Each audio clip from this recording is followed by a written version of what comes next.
She said, "Seriously? You're jealous of my guy friends?" While texting them all night. I said, "Not anymore." Then I made plans that changed everything. She panicked when she found out what I'd been doing while she was distracted. I 28 male need to get this off my chest because what just happened is still processing. Been with Megan 26 for 3 years, living together for 1. Everything was decent until about 6 months ago when she reconnected with her college friend group, specifically 3 guys, Tyler, Josh, and Bryce. At first, whatever. People have friends. But then the constant texting started. We'd be watching a movie, her phone buzzing nonstop. Having dinner, she's giggling at her screen. In bed at 11 p.m., still typing away. 2 months ago, I brought it up. Calmly. Just said the constant phone stuff was getting a bit much. Her response? "Seriously? You're jealous of my guy friends? That's so controlling. They're just friends." The way she said controlling hit different. Like I was some possessive weirdo for wanting my girlfriend's attention during our limited time together. I work in logistics, pulling 50-hour weeks. She works remote marketing, makes her own hours. After that conversation, it got worse, like she was proving a point. Wednesday game nights with them, Saturday brunches, random Tuesday afternoon hangouts. Always invited me if I wanted, but in that tone that meant, please don't actually come. The breaking point? 3 weeks ago. My company announced they were opening a new distribution center 2 states away. Management positions available. My boss pulled me aside, said I was their top pick for operations manager. Huge opportunity, 40% pay bump, full relocation package. Came home excited to discuss it with Megan. Found her on the couch, FaceTiming Tyler about some inside joke from college. Waited 20 minutes. She never even looked up. That's when I said it. "Not anymore." She finally glanced over. "What? You asked if I was jealous of your guy friends?" I said not anymore. She laughed. Actually laughed. "Good. Growth. See? Wasn't that hard?" "Yeah, growth, that's what we'll call it." I accepted the position that night, didn't mention it. Started making plans, set up apartment viewings for my next days off. Researched the area, got everything lined up. Meanwhile, Megan kept doing her thing. Tyler needed relationship advice, daily. Josh was having work drama, required immediate attention. Bryce was planning a trip, and she was helping research for hours. Our apartment lease was month to month. I gave notice last week. Mover scheduled for this Saturday, still hadn't told her. Yesterday, she was scrolling Instagram and saw my sister Lauren's post. "So proud of my brother. Can't wait to visit you in new state." The look on her face, pure confusion, then panic. What is Lauren talking about? "Oh, I got promoted. Moving for work. Moving. When were you gonna tell me? I tried 3 weeks ago. You were busy." "This is insane. You can't just decide to move. What about us?" "What about us? You've made it pretty clear where your priorities are." "Because I have friends." "Because you have friends who get 90% of your attention while I get the leftover 10%. And that's being generous." She grabbed her phone, I swear to God, and started texting someone. Mid-argument. That's when I knew I'd made the right choice. "Are you seriously texting right now? I need advice. This is crazy." "From Tyler, Josh, Bryce. They understand me." "Cool. Maybe one of them has a couch you can crash on. The apartment's in my name. Always has been." I'd already arranged with the landlord. I'm breaking the lease, paying the penalty. She has 30 days to vacate or take over the lease herself. She's currently at her friend Kayla's, blowing up my phone. 73 texts since yesterday. Haven't read them. Too busy packing. Moving truck comes in 72 hours. Update 1. Holy crap, this escalated. Thanks for all the support on my first post. Needed that validation to bah. So Megan came back yesterday afternoon while I was bubble wrapping kitchen stuff. Full waterworks mode. But get this. Tyler was with her, for emotional support. I cannot make this up. She started with the tears and apologies, but Tyler kept interrupting to advocate for her. "Bro, you're overreacting. Megan just has a lot of friends. Cool, not my problem anymore." "That's cold, man. 3 years and you're just bouncing?" "Yep. Can we please talk, alone?" "I think I should stay, for safety." Safety. I'm packing dishes, not throwing them. Me, "Tyler, get out of my apartment." "It's Megan's apartment too." "No, it's not. Never was. Doors that way." He looked at Megan like, "Are you gonna let him talk to me like that?" She just stood there. He huffed and left, but not before saying he'd be in the car if she needed him. Then came the bargaining. Megan, I'll change. I'll set boundaries. I didn't realize. You didn't realize because you were too busy texting. That's not fair. You never said it was this serious. I literally tried to talk to you about the job 3 weeks ago. How was I supposed to know that was important? Me because I'm your boyfriend trying to have a conversation? We can do long distance. I'll visit. When, between your Wednesday game nights and Saturday brunches, she switched tactics, anger mode activated. You know what? You're right. I do prioritize my friends because they're not insecure and controlling. Okay. That's it? Okay. Yeah. Okay. Good luck with the apartment hunt. The best part? While she was yelling, her phone went off. She instinctively looked at it. Mid-rant about how I'm the problem, she checked her phone. I just pointed at it and raised my eyebrows. She stormed out. Tyler was apparently live tweeting the whole thing from the car because mutual friends started hitting me up. Whatever. I blocked numbers and kept packing. Oh, and this morning, Josh showed up. Not to help Megan with apartment stuff. To ask if I was getting rid of my gaming console since I was moving. These are her supportive friends, y'all. Movers come tomorrow. Cannot wait. Update 2. Currently typing this for my new apartment. Moved in 3 days ago. But first, let me tell you about moving day drama. Saturday morning, 7 a.m. Movers show up. I'm directing them when Megan arrives with her whole crew. Tyler, Josh, Bryce, and Kayla. She's got a U-Haul. Apparently, the plan was to move her stuff out at the same time, which would be fine except she didn't pack anything. Megan, some of this furniture is mine. What furniture? The coffee table, the bookshelf. That I bought with my money, have receipts for? Tyler, don't be petty. Not your bro, and I'm keeping my stuff. They literally tried to claim half of everything. The TV, gift from my parents, the couch, I bought it before we even met. The kitchen appliances, all mine. Even tried to take my Xbox. Megan uses the Netflix account on it. And? The movers were professional AF, just kept loading what I pointed to. Megan's crew started getting aggressive, trying to block the movers. That's when Bryce made a crucial mistake. Come on, man. She gave you 3 good years. She deserves something. Gave me? Gave me? Even Megan looked embarrassed. Me. She gave me 3 years of being a third wheel in my own relationship.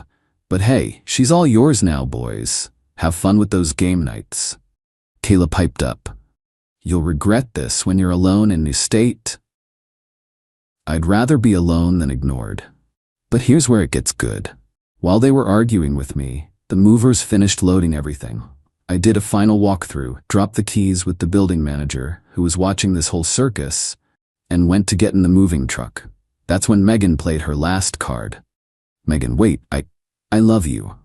First time she'd said it in 6 months. You know when the last time was? When I surprised her with concert tickets for a band she liked. No, you love the lifestyle I provided. Big difference. Got in the truck and left. In my rearview mirror, I saw her crying while the 3 musketeers tried to comfort her. Felt like a movie scene, NGL. The drive to New State was therapeutic. 8 hours of podcasts and peace. No constant notification sounds. No competing for attention. Just quiet. New apartment is sick. Corner unit, gym in the building, 15-minute commute to work. Already met some neighbors. Normal people who can hold conversations without checking their phones every 30 seconds. Started the new job Monday. Team seems cool. My boss took everyone out for lunch to welcome me. This woman from accounting, Nicole, asked about the area since she just moved here too. We grabbed coffee yesterday to exchange moving tips. She didn't check her phone once in 45 minutes. Wild concept. Meanwhile, Megan's been having a meltdown on social media. Mutual friends sending me screenshots. Some people can't handle strong, independent women with healthy friendships. When he's so insecure, he moves states to avoid communication. Thriving with my real support system. Thriving equals couch surfing at Kayla's because she couldn't afford the apartment alone, and, plot twist, none of the guys offered their places. Shocking. Tyler commented, "You deserve better, queen." But not a spare bedroom, apparently. The group chat messages I got before blocking everyone were hilarious. Can you at least help with her deposit? She's struggling, have a heart. You destroyed her confidence?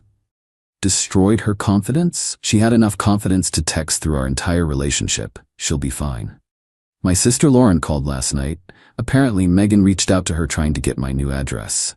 Lauren told her to kick rocks, in politer terms. Love, my sister. Oh, and the best part? Yesterday I got a LinkedIn notification. Megan viewed my profile, then viewed it again an hour later. Then Tyler viewed it. Then Josh. They're stalking my professional profile too. What? See where I work? Good luck with that info, I guess. Life update. I'm good, actually good. Not pretending everything's fine while my girlfriend texts other dudes. Good, but genuinely, honestly good. New job is challenging but rewarding. Apartment is coming together. Nicole and I are grabbing drinks with some other new transplants this weekend. Funny how when you stop begging for someone's attention, you realize how much energy you were wasting. Final update. Wasn't planning to update again, but something happened that deserves sharing. Perfect ending to this saga. Life's been great. Job is going well. Already managing a team of 12. Dating Nicole now? Yeah, the accounting woman. It's refreshing being with someone who's present, like actually present. We'll be at dinner and her phone stays in her purse. Revolutionary. But anyway, the update. Got a call from Lauren last week. Megan showed up at her house at 9 p.m. on a Thursday. Dude, your ex is on my porch and she looks rough. Apparently, Megan took a bus to my hometown because she couldn't afford the gas. Showed up at Lauren's house hoping to, I don't even know. Lauren's husband Keith answered the door. According to Lauren, the conversation went, Megan, I need to talk to Lauren about my name. It's 9 p.m. It's important, I made a mistake. Cool, still 9 p.m. Lauren came to the door, told Megan I was happy and to move on. But here's what Megan said that made Lauren call me.